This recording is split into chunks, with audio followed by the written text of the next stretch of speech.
बिस्मिल्लाहिर्रहमानिर्रहीम। आज हम स्टार्ट लेंगे पास्ट टेंस का। पास्ट टेंस को उर्दू में कहते हैं फ़िल माज़ी।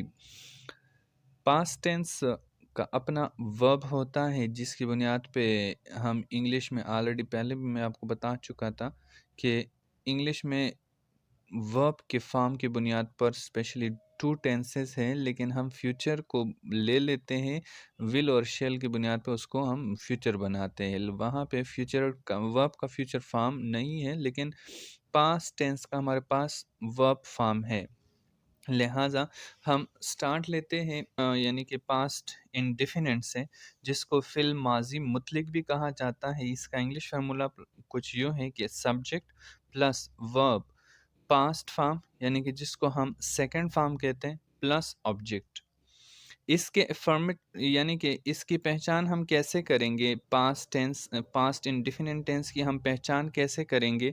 अगर उर्दू में जुमले के आखिर में ता, ती, ते या अलफ छोटी ये बड़ी ये आ जाए तो उस फिक्रे को माजी फिल माजी मुतलिक का समझा जाएगा। फिल माजी मुतलिक के एफर्मेटिव सेंटेंसेस का इंग्लिश फार्मूला हमारे पास subject plus verb second form plus object. For example, they worked hard. Negative sentences उसका इंग्लिश फार्मूला कुछ ही होगा, subject plus did plus not plus verb first form plus object. यहाँ पे हमने वर्ब का फर्स्ट फॉर्म क्यों लगाया? क्योंकि ऑलरेडी हमारे पास डू का डिड यानी कि वो second form already as a helping verb आ चुका है, तो हम वर्ब का यहाँ पे कौन सा फॉर्म यूज करेंगे? First form. For example, they did not work hard. Interrogative sentences का इंग्लिश फार्मूला कुछ ये होगा कि डिड को हम सेंटेंस के स्टार्ट में ले आएंगे plus subject plus verb first form plus object plus question mark. यहाँ पे भी वर्ब का फर्स्ट फॉर्म यूज होगा, नॉट सेकंड, क्योंकि did already in second form of do. For example, did they work hard? Question mark. Interrogative plus negative जिसको हम मनफी सवालिया जुमले कहते हैं, इंट्रोगेटिव प्लस नेगेटिव उसका इंग्लिश फार्मूला कुछ ये होगा, did plus subject plus not plus verb first form plus object plus question mark. For example, did they not work hard? Question mark. फिर आता है पास्ट टेंस का सेकंड एस्पेक्ट जिसको हम कंटिन्यूस भी कहते हैं और प्रोग्रेसिव भी कहते हैं। उर्दू में इसको फिल माजी जारी कहा जाता है। उर्दू में इसकी पहचान है रहे थे, रहा था, रही थी।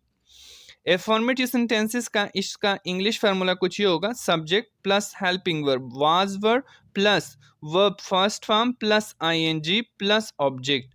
यहाँ पे वर्ब का आईएनजी फॉर्म को हम क्या कहते हैं? प्रेजेंट पार्टिसिपल कहते हैं।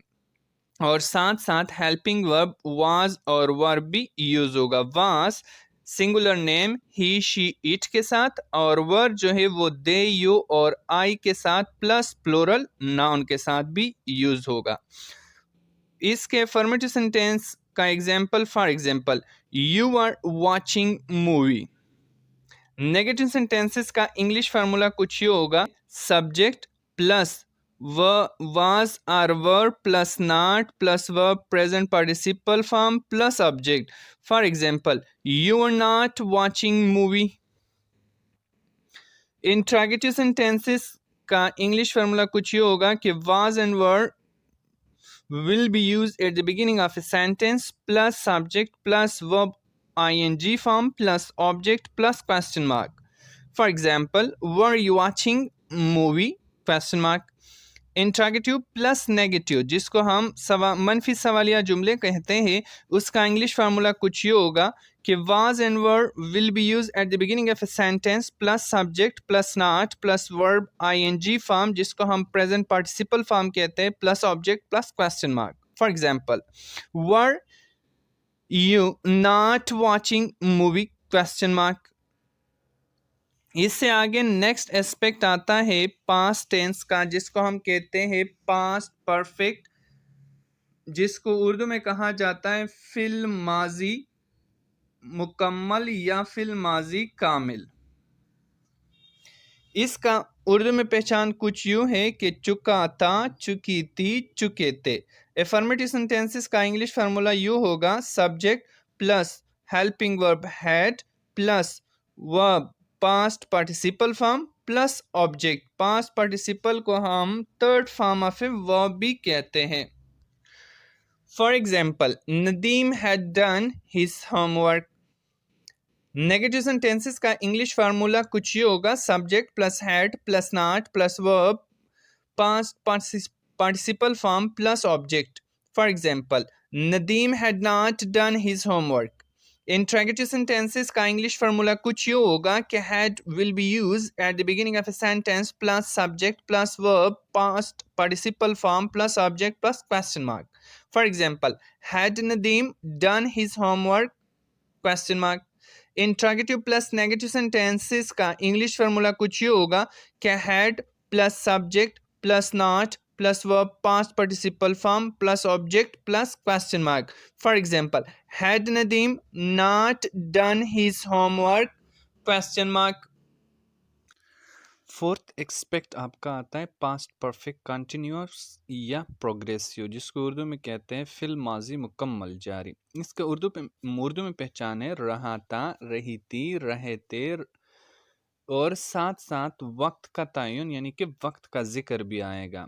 एफर्मेटिव सेंटेंसेस का इंग्लिश फार्मूला इसका कुछ ये होगा subject plus had plus been plus verb ING form जिसको हम प्रेजेंट पार्टिसिपल कहते हैं प्लस सिंस और for plus object. For example, he had been working since yesterday। Negative sentences का यानी कि मनफी जुमलों का उसका इंग्लिश फार्मूला कुछ ही होगा subject plus had plus not plus been plus verb ING form plus since और for plus object. For example, he had not been working since yesterday। इसके बाद इंटरोगेटिव सेंटेंसेस जिसको हम सवालिया जुमले कहते हैं उसका इंग्लिश फार्मूला कुछ ही होगा कि had should be eight the beginning of a sentence and after that you will use the subject plus been plus verb ing form plus since or for plus object plus question mark. For example, had he been working since yesterday question mark। Interrogative plus negative मनफी सवालिया जुमले इसके कुछ ये होंगे उसका English formula कुछ ये होगा had plus since subject plus not plus been plus verb ING form plus since और for plus object plus question mark. For example, had he not been working since yesterday question mark। So it's the end of past tense. Thanks for listening me. Okay, Allah Hafiz.